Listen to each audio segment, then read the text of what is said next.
Welcome to the Arts to Hearts podcast, a show for artists, creators, creative entrepreneurs to have heartfelt conversations about living a creative life and a career. As you go into this show, hear your favorite creators talk about money, mindset, business, creativity, and everything else that goes behind into making a life that we all adore as an artist. Hear the messy and the wonderful side of being a creative. I am your host, Charuka Arora, an artist, creator, and founder of Arts to Hearts project. Thank you for joining me here.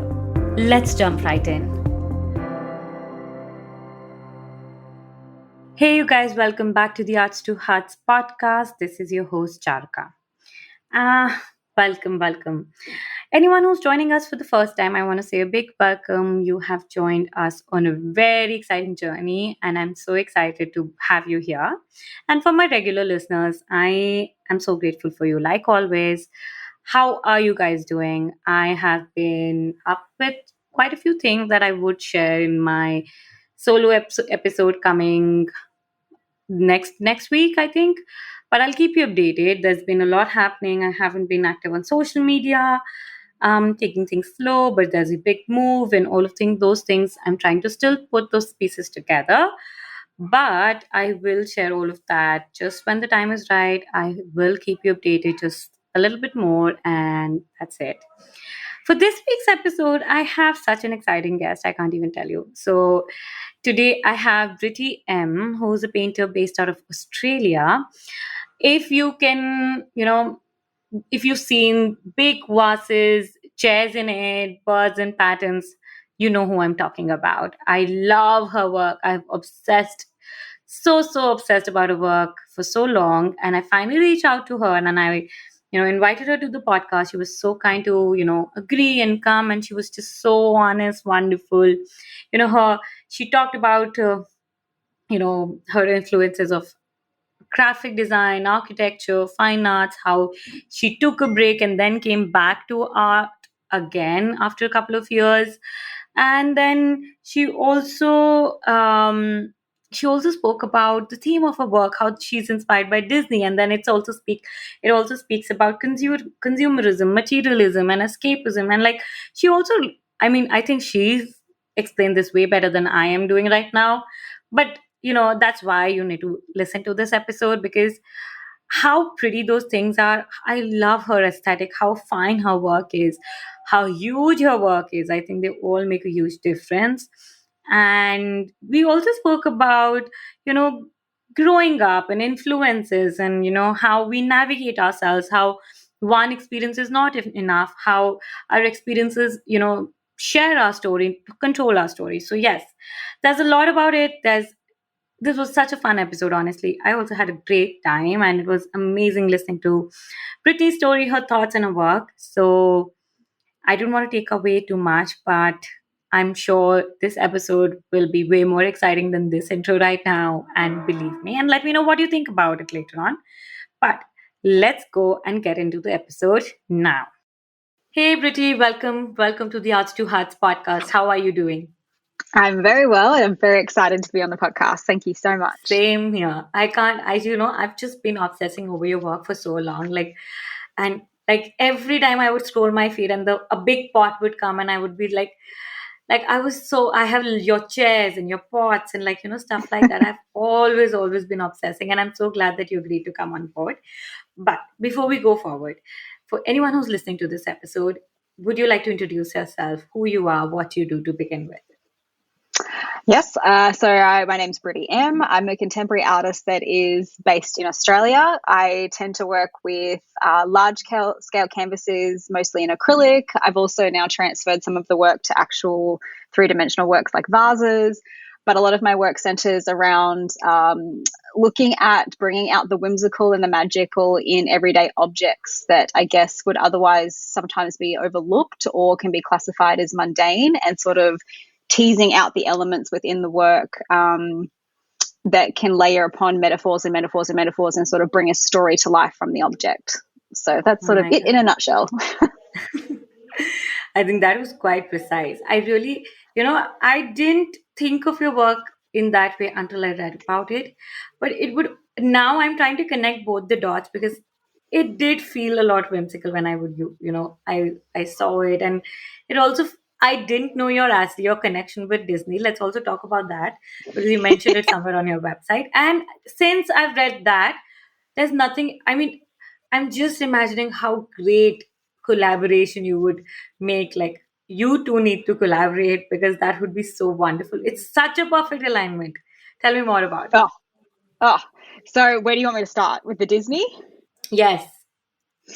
So growing up, oh gosh, okay. So I had at least a mum, a little bit similar. It sounds like your background, like a mum that was very creative as well. Architecture, just very crafty, Yeah. really, really good with everything, and always somehow would always have me attending stage shows or plays or anything like that. And then obviously being a young child, Disney was right sort of ramping up at that stage, and I was just plonked in front of all of these movies like The Little Mermaid, Beauty and the Beast, and I was at Pocahontas. I was just enthralled. Like I was obsessed with these Disney movies. And I think maybe because the way that I was as a child, I was introverted, but also extroverted. Like I loved to Yeah. perform, but I was also quite shy. And so I'm kind of like this introvert extrovert.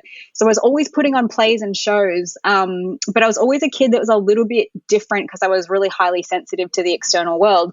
So when I watched these Disney movies, I was like, this feels more real than my Yes. reality. So Oh I my just kept God. just kept stepping into the worlds of Disney. So they've ended up having a massive, massive influence on my work today, as well as probably why I went into architecture previously, because of the way they have that whimsical element in all of the structures of the movies. And it's just this, I mean, for any little girl, I guess it's a paradox too, though, right? Because I also know Disney has also had a negative programming for little girls. So it's Yes, this push yes, pull yes. where we're aware of that, which has been a detriment.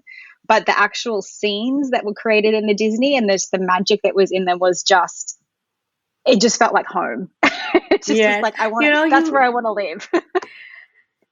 put us such a great point where even this is such a, like, this is a very common negotiation where we say, like, how Disney is also putting up a very um unrealistic standard for women Hmm. in a lot of ways. But now let's say grown up 30 versions further, we also need that because I don't think if we didn't have Disney, we need, like, especially I think creators like us, like anyone who creates in any sorts of form, we need an escapism to create a better reality. Like, like Totally. you want, I think you're such a perfect example, like something that is not real for, let's say, like Disney. They've inspired you and they've pulled you into an imaginative world, and now you're creating entirely something different out of that. Totally. Tell me something. You have had like a very, you've done fine arts, architecture, graphic design.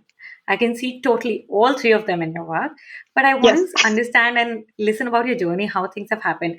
I know that you had like a sabbatical for 6 years. You didn't paint, and like let's go back in time and see how you started and how did you come up here. Okay, if you want to go right Right. back, Yes. okay, Let's right. go. So I was always the kid, though. Like I'm very aware that I was always the child in school that was more creative than the others. I was always one of the kids that was countlessly drawing or creating. So I was aware back at a really, like I'm talking like 5 years old, that I was definitely a little bit different in terms of how drawn I was to the creative world. And then it progressively just kind of stayed and stayed and stayed. And I guess I have to attribute my mum. My mum really fostered it. Like she encouraged it too. So she always let us have free creative expression growing up. So I never had limitations on creativity. Wow. So then moving into high school, a little bit like what we were speaking about before, I legitimately didn't think art could be a career that you could actually Really? live by. I was like, what? You can actually be an artist? This doesn't make any sense. So grateful for my high school teacher, because then he fostered me in that regard and said, look, you've got a real talent. Let's, get you moving into the space. Really encouraged me. Ended up developing my first solo show with me when I was just turning 17. And then I decided, he's like, go to university. And before that, I actually wanted to be a psychologist. And then before that, a vet. So Oh it went wow. from a vet You to a have had such psychologist similar to. dreams like mine. Oh my goodness. So I he was like, always look, wanted go to be to. a vet. Yeah, I love animals. I'm obsessed with them. So Me too. I have I three was, yeah. dogs. Yeah, I've got two. So there you go. You've got three. Ah, Oh. that's awesome. I'd love to have a third, but in Australia, we're not allowed to have three dogs unless you have like a certain size property. Otherwise, Yeah. I would think I would have a farm. I would have so many dogs. Oh my goodness, you are talking so well. Oh God. So, and then from there, I guess my teachers was like, go to university, do your fine art degree. Went to university, did my fine art degree. Was very disheartened in university though, with the way that the structure was given around being an artist. But I guess because in university, I completely respect how they want you to try different mediums and exploration, but it just ended up pushing me so far away from painting that I lost that sort of, I guess, zest for it. Yeah. I did a couple more solo shows, and then by the end of my fine art degree, I was so disheartened that that's when I thought I'm going to go be an architect. I was like, I feel like I need more structure. Didn't last very long in architecture. I did my whole degree, worked in it for a few years with my mum, and was like, it's so rigid. And I wanted to, exactly like what you're saying, create for me. I didn't want to create for anyone else anymore. I was like, I want to Yeah. create my own things, my own rules, my own expression. So yeah, then took that break, and then obviously went back to art painting about 4 years ago, and then I've just really been Wow. hitting the ground running ever since, and I just haven't looked back. And I know that this time it's a non-negotiable. Like, I'm just so aware in my bones that this is the path, and nothing is going to deviate you off this path this time. So that's where we're Lovely. at I now. think this is so nice. Thank you firstly for sharing, because I feel like, this also happened with me. I have done a bunch of things. I still do a bunch of things. A lot of those things today, I know that I've realized about myself. Like, I need like time to flow and some time to be restricted, or like for Hmm. for me to do anything for far too long, one single thing, I need to create in multiple ways. But when I started off, like you're saying, moving from one course to another, or like figuring things out, I always thought I was a mess, because I mean, you're told you would get this one degree, and then you would get this one career, and that'll it be. Yep. How were your feelings when you were navigating and moving? Like, first you did finance, then you did architecture. How did you navigate that? A little bit the same. So it was because I'm not someone that ever quits. So that's what was really interesting, is I actually started my art degree whilst I was still doing my fine art degree, because I was like, I want to finish the art degree. I don't want to give up. So I was simultaneously doing both while I had started the architecture degree. I remember my teachers in university for fine art, when I said I was going to move into architecture, they actually were so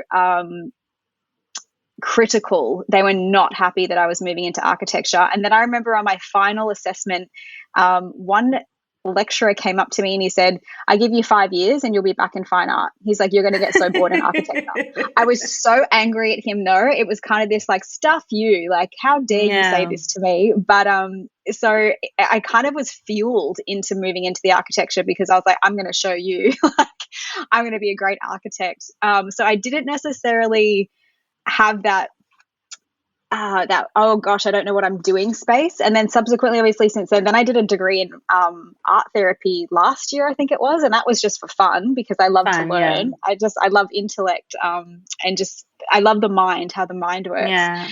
So I think I never necessarily had that sense of I'm jumping from thing to thing to thing to thing. I think because, one, I'm really competitive, and then two, I've always been someone who's just like, whatever I do, I'm going to do it well. So I'm like, if I Yes. move from this space to this space, I'll learn to master it. So yeah, Love I don't know. that. It's a really good question, actually. No, I think I think we all, because by the time we grew up, I think creative professions have become in quite a limelight today. People have had great examples. Like, if you even ask students in a class today, a lot of them want to become YouTubers, someone wants to become an artist, Yes, someone wants to become, like, the percentage has changed drastically, because they have examples, they see what's possible for them, and that gives them 100%. a conviction of, and also seeing, like, you don't have to be one thing. Like, a YouTuber is a business owner, is an artist and a YouTuber, let's say. Or if there's a teacher's a I think a lot of us are today creators in many forms, no matter what our Very. primary job is. But Ah, when we agree. grew up, I think the biggest difference, at least I know for myself, that I thought I always had examples where people would do only one thing. So I always had this notion that I had to do one thing and I have to be very good at it. But Yes. unfortunately, that wasn't someone like me. I couldn't commit. Like, for me as a creator, if you ask me that I have to create like just one thing in all my life, I don't think I can do that. For me, Yes. the fun is in experimentation. The fun is in, I love to be challenged. And unless there's something new that does not come my way, I get bored. I need to have a challenge, and a new thing Yes. brings that to me.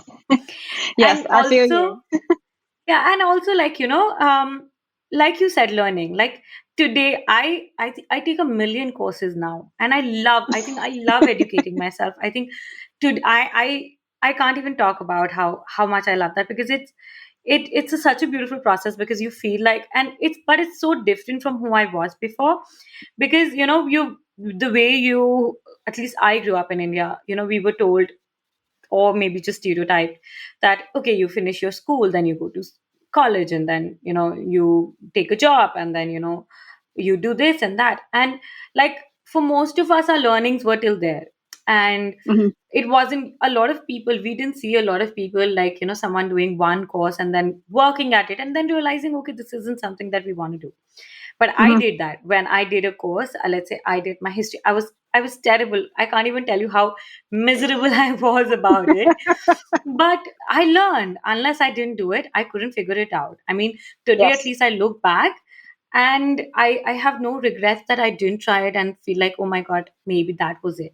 After, like, like you said, I feel that contentment in you. Like, you did a bunch of things, you realized, you chased, like, you said you wanted to try fluidity, you did finance, then you wanted to try structure, you tried architecture, and then graphic Hmm. design, and then you realize, like, it's neither this nor that, but it's a unique combination of what fits for you. And now that you've learned bits of it, you're using that in your own practice. Yes, totally. But we're not 100%. told this. We're never told this. No, Nobody tells you're you. spot on.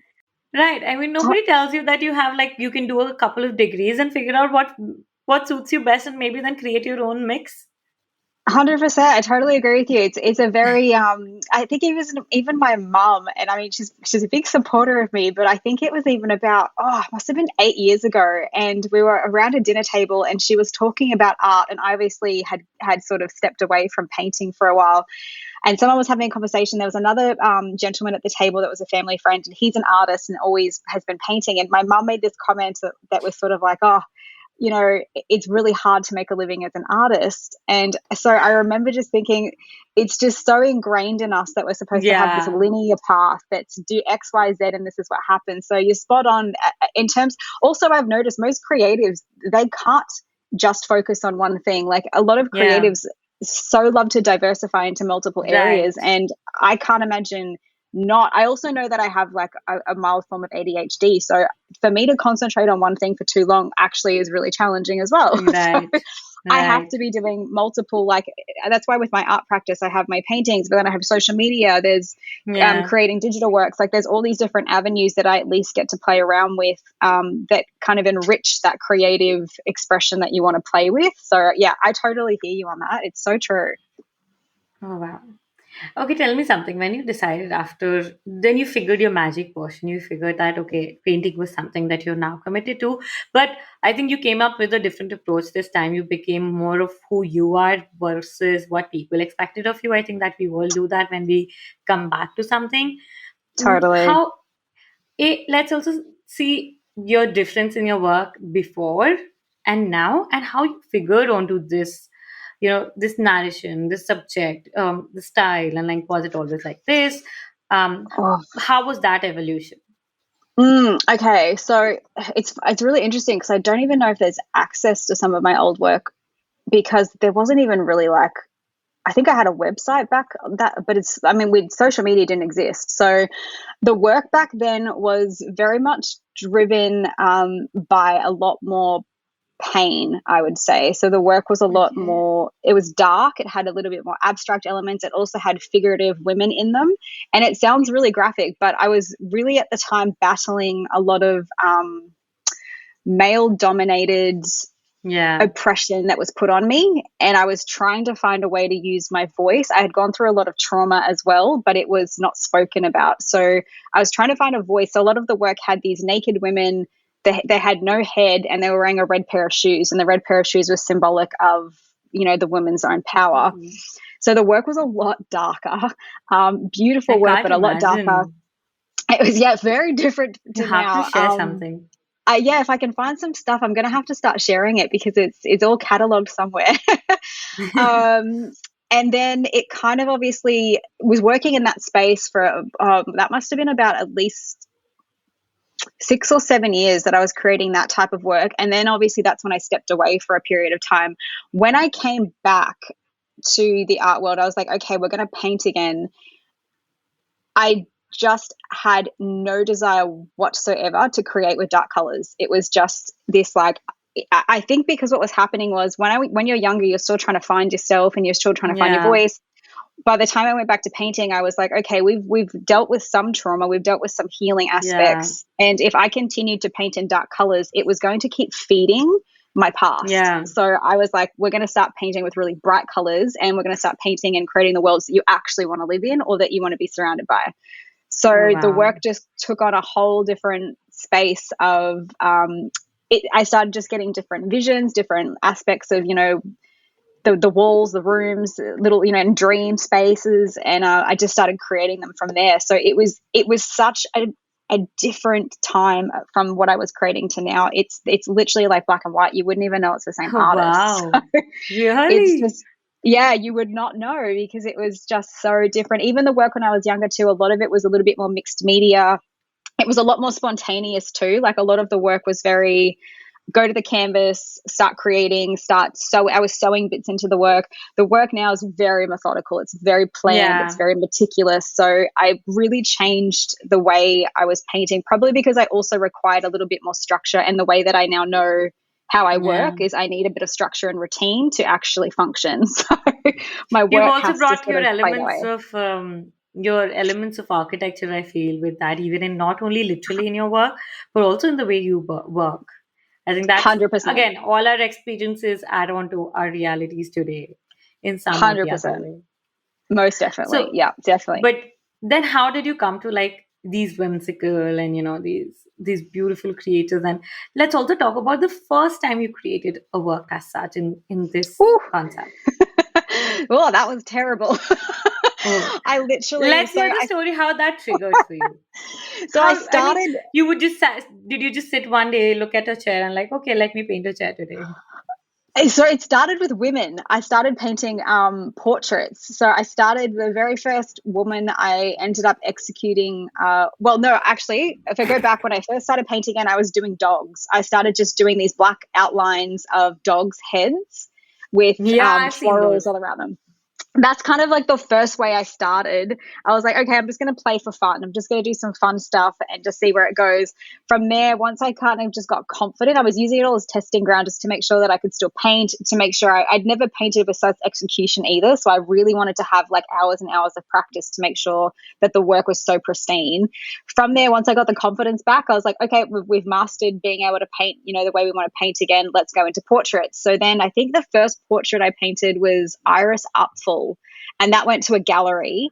And then from there, I just started painting a few more women's portraits. They started all selling. So I was like, okay, this is great. But then by about a year in, I just was like, this is boring me. I was like, it's beautiful. I've painted these amazing, strong women, but I'm bored. I want to start like expanding. And that's when I started creeping into probably inspiration from my background with Disney architecture. And I just wanted to create rooms that were an escapism for my own pain that I had been through. So that's when the chairs started being introduced. And now obviously they're evolving even more. There's the vases, the windows, there's Yeah. just so many different elements that are laying on top of each other, and it's just pouring out now. It's just like snowballing. So, but the first portrait that I did, I was doing a play one, like a muck up one that I was trying to do before I did the iris one, and it went so wrong. I can't even, like, if I took a photo, it was horrid. It was so bad that I sat in my studio and I cried for 3 days straight. And I thought, I can't do this. I was like, I can't do this. I'm terrible. I can't paint. This is shocking. What am I doing? Like, it was the most self-defeating self-talk for 3 days Oh God. and defeat. I Then just was going to walk away again. And then I thought, nope, you just shut up you and keep just doing. figure it out and just keep going. And so I then, yeah, just somehow switched the mindset, painted the iris up for painting, and it came out beautiful. And then the rest just Oh, kind of just wow. flowed from there. But it was painful. Going back to painting was really, really painful. It not only painting. I'm also interested in knowing now, like how does it your day look like? Do you spend a lot of time alone? I'm sure you Oh, would. yeah, I do. I spend a lot of time alone, and it's actually a funny conversation I had with someone the other day about this, because I know some people have difficulty being alone. I have Yeah. zero difficulty being in my space alone. If anything, I thrive in it because I think I'm such a sensitive person. If I'm around Yeah. actually too many people at a time, I start to become a little bit, Me, oh God. I feel yeah, like you're talking. I can so. totally. So I I think have to it's also recharge. a little bit it's for me it's a love and hate relationship. I'm a Taurus and I love my alone time. I need space, and Hmm. even as a creator we need time to think, be ourselves, and sometimes just do nothing at all. So I leisure that. But also I think when I was living, and even now I'm going to begin living alone again. Before that also for 10 years I was living. At that point I think for inspiration and for experiences there needs to be like um there needs to be a healthy, I think. For me I've realized I'd rather choose that loneliness that I still love, but over experience, Hmm. but over a wrong company. I think that was my biggest learning. I tried in the last 2 years when I worked alone, but I wasn't alone. Like I've had my podcast, I've had people that I was working with and all of that, but they were very intentional choices. Like you said, like Yes. as a sensitive person, the moment I go into a wrong company is all messed up and I'm like, oh God, what did I do to this? Yes. Exactly. But you tell me, how was your shift even then? I mean, were you before painting, let's say in architecture graphic, were you working alone, then you suddenly shifted? Mm, Any transitions it's like that? yes and no. Like I look back as a kid, and I was always a kid. So I was never a loner. That's what's weird. I was never a kid that was like always kind of in school by myself. I was always around people. Like I was always kind of the kid that was, I guess, I hate to use the term popular, but I was always in that group where I was Yeah. always sporty or always achieving. So I always had some sort of like status in school. And then so I was never alone, but then even when I went into architecture, I guess I was never working solely alone, but I've always been someone that has known that I've been highly sensitive and that I have to be mindful. If I'm around lots of people for too long, it absolutely drains me, and I have to have recharge time. So I've just always been aware of that though. So I think I've always had Yes. to manage it, and I've had to manage it even more so probably in the last 2 years, especially. Like as I get older, the actually more aware I get Yeah. of certain situations and examples. So I do find like painting alone, I love being alone all day sometimes because I can just have the music on. I have my space to do what I want in my studio. But then I also do love being around people because it's energy, and I love being able Yes. to connect and thrive. And if you're around someone who's like minded, who has the same energy, Right. magic can happen. Like it can be so exciting. Absolutely. So That's I've got so to find the true. balance. Amazing. Okay. Now tell me about your process that is today. I know that you said it is methodical and you have an approach, it's more calculative versus before, and I've read Mhm, about it, but I want to mhm. hear from you. How do you approach your work today? So I approached the work at the beginning. It was, as I said, I had to not force, but I really had to be very intentional about creating. Just say I had a room or a scene in my mind, and I had to be very intentional about creating it. I've become a little bit more relaxed now because the work is literally just spilling into each other very Yeah. effortlessly. So but the way that I'll create the process will be, just say I might have an inspiration that I see, or an image, or if I'm dreaming or daydreaming, there'll be a sort of a scene that I'll see. Then I'll try start to sketch that scene on a piece of paper, put some elements and some colors. Then I'll tend to go to the computer and start playing with composition, because I guess that's the design eye. That's also what I'm Yeah. so like. I'm like, it Yeah. has to aesthetically work and Yeah. look good and have the balance and the composition. So I'll go into the computer, play around with the elements, see, does this work? Does this work? Oh, I could add this, this, and this. Once I've done that, then I will pick all of the colors that I want to work with, and then move to the canvas. And then it's like 2 weeks straight of executing that piece. Then the works that have come from that, though, it's what I mean, they're a lot more effortless. Like now I don't necessarily have so much of a, okay, I want the room to do this. It's now a lot more experimentation. Like I might have a vase that I'll sketch, and then I'm like, oh, I'm going to start incorporating the windows. I think the work is really starting to develop a visual vocabulary. There's a lot of scenes, metaphors, and symbols that are starting to become on repeat. And that's when I'm noticing, this is what my visual vocabulary is really starting to Memories. develop and look like. Right, right. That's very true.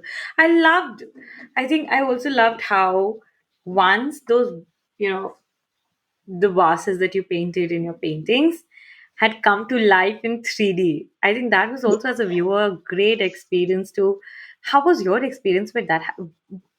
Were you familiar with pottery before, or how did that No. happen? So what happened was last year I wanted to paint. So I find it really challenging to paint really tiny because most of my work is so large. And funny enough, I do Japanese tea ceremonies, and the school that I attend for Japanese tea ceremonies had a potter that lived on the same property. And I went to a Japanese tea pottery bowl class on a weekend, and this potter was there, and we ended up talking. And I just sort of said to him, I was like, hey, and then we started talking, and he sort of said, let's collaborate. And I said, I would love you to actually create some pieces for me. If I design them, show you what I want you to look like, can you execute them for me? So I just did this for fun because I was like, I wanted to expand, create something new. When you're creative too and you get a bit Yes, stuck with your process, it's like, try something new. So I right. had him create 3 pieces for me, and then I hand painted on them, and I adored it. Like I loved it, loved it, Oh loved it. I'm God. definitely going to release another series this year. But then from there, once I did these pots, all of a sudden these ideas started flowing in of like, well, wait a minute, why don't we put the pots and then incorporate the chairs in the pots and the paintings? Yes, And it's just started to yes, take on a life of its own now. yes, So it's yes. obviously was meant to be because there was I a was little thread. actually looking at your work. I just started very early, and I was like, I saw first your work was minimal, where the chair appeared, but the chair had very controlled design. And then I saw that you took a more freedom. The designs got more detailed. Your conviction started growing, and then the chair became more detailed. And then there was an added figure, and then there was a background, and there were borders, and like I could see that progression and that how you were figuring it out. But that made sense to me as a Yep. viewer. That was obvious.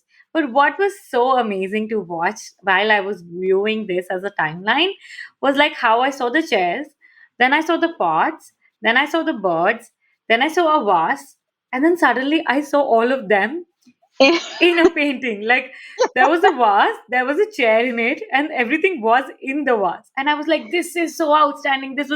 I was, that was so, so good. I think that's one of my favorite works of yours, actually. I love Oh, that idea. beautiful. Thank you so much. Yeah, it's been interesting even for myself because I wasn't even aware of what was happening. It just was this progression that just started to move from thing to thing to thing to thing. And now I'm noticing, I'm like, wow, all of these elements are really integrating and creating a holistic piece now from all of these Yes. elements that I was playing with for so many years. So it's been quite exciting actually. The work that I'm creating this year, I'm really excited about too because it's I kind of am. going a little bit further and further and further and incorporating some more quirky aspects that I've been wanting to put in the work for a while. So yeah, I'm excited. I love that. I'm so excited to see what's going to come out of your head now, because I was just, the way I was even looking at your work, I was like, this makes sense. This makes sense. This makes sense. Yes, yes. And Love it. blue, like it was like, oh my God, I mean, I think this also something I really want to touch upon. Like when we see someone's work, we feel, oh my God, or success, and we feel like, this, it took only this time, or how it's, we always feel. But if you look, like even while I was seeing your journey, it was so many years of work that Yeah, actually brought you to this work. totally. It takes time, and that's something I've had to learn is patience because Right.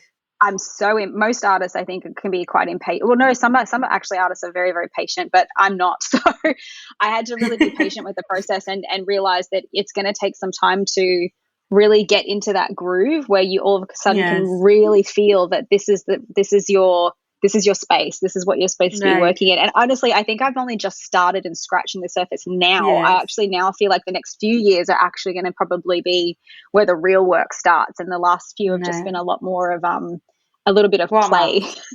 Warm up, yes. Exactly. I think that's how I think I this feeling will never end. I think as creators we always feel like Mm, the best is yet to come, or we're yet to totally. create our best. And I think that's also what keeps us inspired, because if we become so content with what we're making, then what I don't think we'll have the motivation or the desire to keep continuing. I don't know. I, Very I think true. that works for me. Any day I Yep, feel like, oh, this has become good. I feel like now I need to do something that makes me feel challenged. Like, exactly. I It's mean, so what's true. the thrill? Yeah, the mind of a creative. People don't get it. They're always like, I what is don't get going on? myself sometimes. Oh, me too. Yeah, no way. And sometimes the way the thoughts, sometimes I feel like, oh my God, what is wrong with you, Charka? I mean, sometimes the thoughts that come and like, how can you even think like that? And but that's how I am. And I instead of fighting those instincts and like thoughts, I have to just acknowledge them and work them out. Yeah, so true. Acceptance. I have had to, Okay. the last 2 years have been the Yeah. biggest battle of accepting who I am. I've had to accept it. And it does make the journey even more beautiful and I think bearable for our own selves, because Mm, unless we don't love our own selves, I don't think there's any other way to move forward. I think it'll be so very much more true. painful. Very. Yep, I completely agree with you. Okay. Now your work first, how do you cook these stories? Like, do you have like, is it very instinctive? Like you would come up. I remember the book Moon by the Chair. What was it called? Which one? The one with the parrot, the chair, and the room with parrot and chair, and it was night There, moon. there was one. It was There longer was than this. quarter moon in Blue Room, and then there was Yes, yes, yes. So there's because yeah, I'm using a lot of moon references in the latest work. yes, So a lot of them have quarter moon, full moon in the work. So what the question was, how do I create those stories? yes. Like, so I'm trying to connect the two dots. First, this is Yep. this is the intuitive part of your work, which is the stories that you're creating. These are whimsical, and but there's also a message that is like, you've spoken about materialism, consumerism, and escapism. Let's hear how your mind works when you create these works conceptually and aesthetically, like also making them whimsical, but also have like a context, if that is it. Yeah, for sure. So a lot of those, I'm going to go back to actually how the stories originate. A lot of it is because it's metaphors and stories within stories. That's the biggest key with some of this new work. So every element that is placed in the work has some sort of metaphorical meaning or hidden story behind it, and then they're laid on top of one another. So if you start to dissect the work, you have birds. The birds are used as a totem for one, freedom; two, they could be regarded as feminine; three, birds tend to be the most curious creature in terms of they collect objects and kind of Yeah. create nests. And it was a question that I had where I Yeah. was like, well, how unlike, if that's an natural instinct for a bird to create objects for something to look aesthetically beautiful, is that so wrong that humans are doing the same behavior through consumerism? Right. So Oh God. yeah, so that's like one aspect. And then I've now incorporated the windows, and the windows are another aspect of trying to break free from the constraint room. And then the chairs started being incorporated because chairs, for one, are the most familiar Right. object that people can identify with, and they usually have the biggest story that someone can identify with. Then what happens on top of that is that what's ended up happening, to be honest, is a lot of the chairs are actually a metaphor for my own life, because as I was a child growing up, I endured my whole life I've had so much I'd say hardship and just a lot of different things that I've had to traverse even up until adulthood, like a lot that keeps getting knocked at me. And a lot of the time growing up, I didn't necessarily have, by no fault or blame of parents or anyone around me, but I didn't have necessarily anyone asking, are you okay? Like it was, and I Yeah. guess back in the day too, there wasn't enough awareness also for Yeah. trauma. Like there's a lot more That's coming true. out now, and with how to cope Right. with things. So as a child, I kind of was left to sort of just fend because I had a lot of illnesses, severe, like a lot of things that went wrong. So no one really said like, are you okay?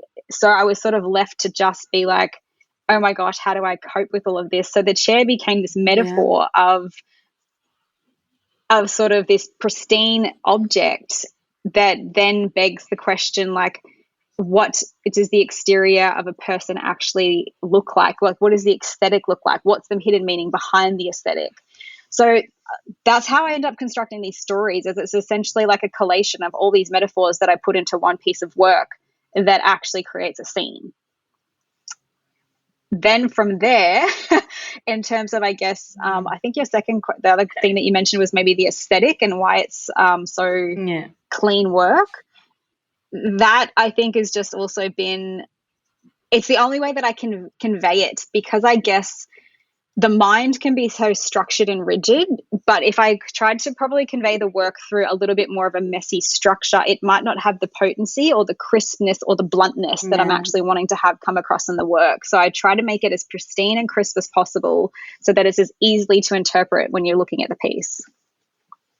Super. I Hopefully that love makes that sense. sharpness in your work. I absolutely did. I'm myself, like, I love sharp, like, clean lines, and and Mm, probably that's also because we've had similar you know graphic experiences and influences, and I feel mm, like I really, as a consumer, I love viewing work. I love Kat's work. The fluid, the impasto, and, like, the expressionism. But for some reason, I can't, and I just can't bring myself to do it. Even if I've tried, I just feel like I have this compulsive urge to make things look clean. I mean, yes, me too. aesthetically, for me. Me too. Of Yeah, no, course, I'm the same. you're definitely that. And okay, tell me, how hard is it for you? Like, you have, like, this pitch clean lines, like an acrylic. I've never come to do, like, I just can't manage acrylic, I've realized, and especially I think, like, large scale acrylics, I hats off. But how do you bring these lines? They're so sharp and clean. It's honestly practice. They're so easy now. Like, it's very effortless now. It's a really easy process. At the beginning, it was obviously tough, but I just kept Yeah. persisting until it became like a meditation practice. So now it's like I don't even have to think when I'm doing the line work. Wow. It's just so second nature, because it's hours and hours and hours and hours of practice. Um, so I can't think of, to be honest, of any other way to paint anymore. I can't imagine doing anything that was not structured to the degree that it's been Yes. structured, and the Yeah. precision. But it's just practice, honestly. It's just taken hours and hours and hours of patience, of getting the lines right over and over and over, to the point that Lovely. the hand and the body just it becomes second nature. Lovely. I love you wearing a Donald Duck and a Minnie Mouse. I just Disney. noticed. I had been looking at your T-shirt all this while, and it just stuck to me, like, this is what we've been talking about. I know, I didn't realize either. I thought, how funny, how ironic, I'm wearing a Disney shirt. I love how subconsciously we we also, I think, with the the biggest blessing of making art is sometimes it tells us more about who we are than we already know.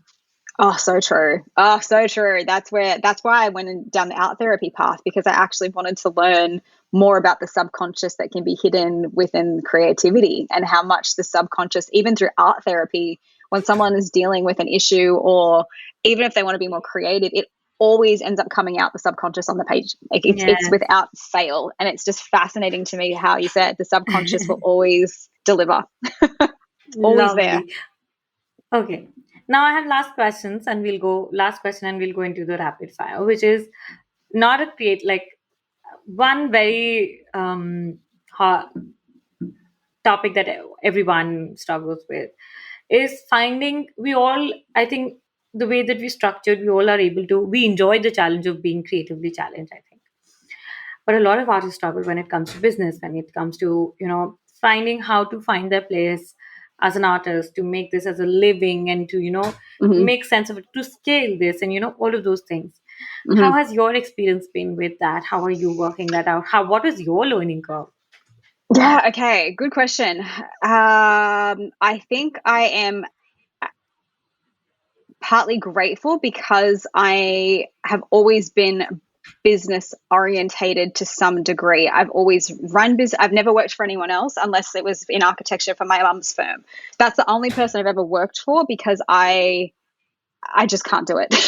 It's too difficult. I don't like rules, and I love being the leader. I love being the person that's at the front. I hate answering questions to someone. So I've always had an entrepreneurial Yeah. blood. It's just, it runs in me. My brother's an entrepreneur. My mum owns her own architecture company. So it's always been sort of instilled, the business side. So it wasn't too daunting for me. I also think my personality type, I'm highly, highly driven. Like I'm a very ambitious, I have a ton of energy. So I go after things and I just sort of, I always find an answer. If someone's like, how do we do this? I'm like, I'll Google it. I'll figure it out. Like I'll just sort it out. Yeah. So I've always been someone who's an absolute strategy research nut. So when it came to like the logistics, I would spend hours and connecting dots and be like, okay, well, this gallery is here and this is here and this is why this does this. So the Oh, I business, love it's that. definitely been hard though. It's not, hasn't been easy because there's so many moving parts to being an artist. Like you Yeah. have so many things to look out for in terms of contracts, shipping, inventory, communication with other galleries, social media, that there's so many moving parts that you do need to be mindful and on top of. And it's only now that I've Yeah. started hiring help because I can't do it all on Yeah. my own anymore. I'm like, I need help. I don't have enough hours in the day. But I do have to say I've been grateful that the business side was something that excited me. It didn't daunt me. Yeah. Don't, But I yeah. do need help now so I don't get overwhelmed. Lovely. I think this is a learning curve you all experience, especially luckily even I had that, so I've been figuring that out. But nonetheless, I think it's just for people who like us also have inspiration, inclination, and the determination to go that path. It's still difficult, but for people who don't have Totally. any of those, I think it's such a break. Like also the the idea of starving artists and all of those things that are still a huge um barrier. Totally. Yeah, it can be daunting. Like it can be definitely daunting, the business side of, there's so many things to do. I was clever in terms of, I always hired someone that I knew could help me. So I know you've interviewed Penny. So Penny's like, Yeah. I adore her and I've been working with her for years now. So I hired her because I Wow. was like, I need help. I need to know how to Hell, navigate some of this.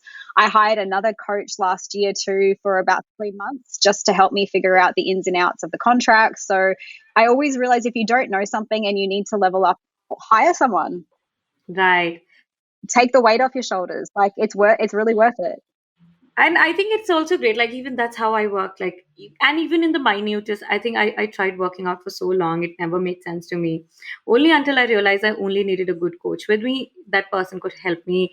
I didn't Yep. know how to what kind of workout worked for me, or I knew 5:30 in the morning I had to be there, and there was someone who was holding me accountable, and that Yep. someone was making the effort of making sure that which direction I was going in, because I lacked that knowledge. And that is like even like with Arts to Hearts, or even with my own practice, I know like if I need to take a business course or do like working with Penny Lane, or like you know it Yep. makes things so much easier. Also, we spend so much of time alone. It's like a great collaboration with others who bring a specific skill set that you don't have to Totally. build. You can rely on them. Totally. No, definitely. I completely agree. It's the biggest thing I tell people. I'm like, if you don't know how to do something, like hire a coach. Like it's the best Yes. investment you will ever make because it makes Yeah. life so much easier. Oh my God, Brittany, this has been so much fun. I am so grateful that we had this conversation. I really enjoy your work. It makes Thank me so you. happy. It makes me so feel so positive. And I Awesome. love that scale. I love that scale. I love that combination of your work that you bring out. And I am so grateful that we had this conversation. You gave me a chance to know you better and for our listeners to learn more about you, who you are. But we have one last segment, which is the rapid fire. Are you ready for Mhm. it? I'm ready. Okay. So here we go. One thing you want to convey through your work in the arts. Magic. What's that one word that describes you the best? Competitive. Oh, wow. If you could have a studio anywhere in the world, where would it be? Oh, oh, that's hard. I would say Australia. I definitely love Australia. If I had to have home Really? base, yeah, the studio would still be here in Australia. Yeah, because I can have lots of Oh, land and have the wow. studio on the land, which is, I enjoy space. So, yeah, I think I would I say Australia. know. Lovely. Okay, your biggest source of inspiration. My mind. Love that. Okay. Who's your favorite woman artist? Any point of time. Yeah, you're queer summer. I love Okay. her. Who's your go-to person? Yeah, me too. I think we all do, isn't it? Oh, yeah. Who's your go-to person when you're in trouble or in need of advice? My mum. Ah, Yeah, okay. definitely my mum. This can be a little more than one word. I'm Mhm. sure you must have had many, but can you share any one moment that you felt so grateful and to be doing what you are doing to be an artist? Like one special memory, any memory that just made your heart full of happiness and gratitude. Oh, to be honest, it was actually there was a moment that actually was about a month ago where I had Wow. 5 to 6 show invites within 1 week, and that was a moment Wow. that I was like very grateful for. Really grateful for the invitations that came in, and it was that moment where I was sitting in my studio, and I just had sold another 4 pieces from another collector that week, and I just sat there being like, "Wow, this is actually real." This is exciting. So I had a lot of gratitude then. Oh, wow. Lovely. Amazing. I think these are little moments making us real, things real for us. I think we always want to Totally, be at places and they come true, they feel special. Okay. exactly. If you were to meet younger Pretty today, what advice would you give her? Follow your intuition and your gut. That would have been the biggest follow your intuition and your gut, and that you are always going to be okay. Love that. Shout out to an artist you're currently loving on social media. Oh, I've got to shout out my friend. His name's Nathan Patterson. He's an artist in Australia, but he's doing really, really well. He has been so fun to connect with on social media, and we've just had this Wow. like amazing camaraderie, and he's been incredible in helping me to also interpret my own career, give me his own tips, because he's Wow. doing very, very well himself. So I would do a shout out to him because he's been Love that. awesome to have Amazing. become friends with. Yeah, I can't wait to check his work out yeah, he's and got cool share work. in the show notes. Yes. Okay, as a woman entrepreneur, as a creative entrepreneur that we all are, what's that one advice that you like to give to other artists, people who are starting their careers, in middle of the careers, anywhere, whatever's your wisdom, what you think you've learned? Uh, there's 2 things. Probably the first thing is believe in yourself to an endless degree. You have to Yeah. believe in yourself because some people won't, and you have to have that burning desire to believe it's possible and to never, Yes. ever, ever not believe it's possible, even when self-doubt kicks in. The second thing would be that if you're in a space that's a creative rut or that you're starting out, is just to start, because I know that the loop of a creative with procrastination is real. And the Yes. moment that you just start, whether it's ugly, messy, horrible, painful, unpleasant, the starting will create at least a spark or a piece of momentum that will get something to move. And that's all you need to have happen is movement. So that would probably be the 2 Love pieces of that. advice. That's so nice. Amazing. And that's it. You were so good and quick. Amazing. Oh, wow. Thank you so much, Priti. I really had a great time before I let you go. No, thank Do you you. have anything? Go ahead, go ahead. No, I was going to say thank you. Thank you so much for the opportunity. And yeah, it's always great to talk with another fellow artist, and you've got a design background too. So it's great, the synergy, and just to be able to connect is always great. It's always an honor. I always love being asked to be on podcasts because I think they're so fun and they're so dynamic. So thank you very much. I really appreciate it. No, absolutely. The pleasure is all mine. But tell me something. Do you have anything that's coming exciting? Any secret project that you're working on that you can share with us? Not Anything new? secret. I have a lot. So I have a show in Paris, a group show in Paris, and a group Wow. show in London in June that I'm traveling for. Then I have another Wow. group show in Taiwan in August, a group show in Japan in September, another group show back in Paris in November, an art fair in November, and then a solo in February. So I have a lot happening over the Yes, next that's 10 not months. little. A And lot. you So feel it seems like you're going to be all over the world for the next year. Yeah, I've got a lot to create for the next. I'm actually, to Yes, be honest, about a week ago, I was like, I am so overwhelmed by how much I have to right. execute, but also very excited because it's that movement is happening again. I guess because Right. COVID's also lifted a little bit. Yeah. So the shows are all happening, cities are going back to normal. So I'm excited about what's going to happen over the next 2 years with the opportunities that are coming in and just getting to create new work. But yeah, a lot happening this year. So excited, and I can't wait to see all the new work that you create and show. Anyone who's interested in following you, where can they find you, support you, see your work, and everything you do? Instagram is definitely hands down. That's where I spend most of the time, which is obviously at Britty.m. So my Instagram, my website, obviously usually has my catalogs and any available work that is being sold, or even through collectors or other galleries. But yeah, main place would be Instagram. That's where I'm active. I think it's where all artists are these days. Everyone's on Yes. Instagram. Amazing. Thank you so much, Brittany. I had so much fun, and I can't wait to have back once your whole world travels is done. I'm sure we'll have so Yes, much more new exciting things to talk about. that'd be awesome. Yeah, thank you so much. Thank you. See you. Bye. Bye. Thank you so much for listening to this episode. I'm sure you enjoyed it as much as I did. And if you did, please don't forget to, share your thoughts about this on Instagram. Share it with a friend if you do, want to uplift someone and share this conversation. Make sure you follow Brittany, support her work. Make sure you share that with us as well. If you like this episode, please leave us a review on iTunes, Spotify, or anywhere else you listen to your podcast. And don't forget to come back next week because we always have a new exciting episode coming up for you. I'll see you then. Keep in touch. I'm always available at Instagram as Charaka Arora. You can always reach out to us on Arts to Huts Project on Instagram, or even send us a DM or an email. And thank you so much. I'll see you back soon.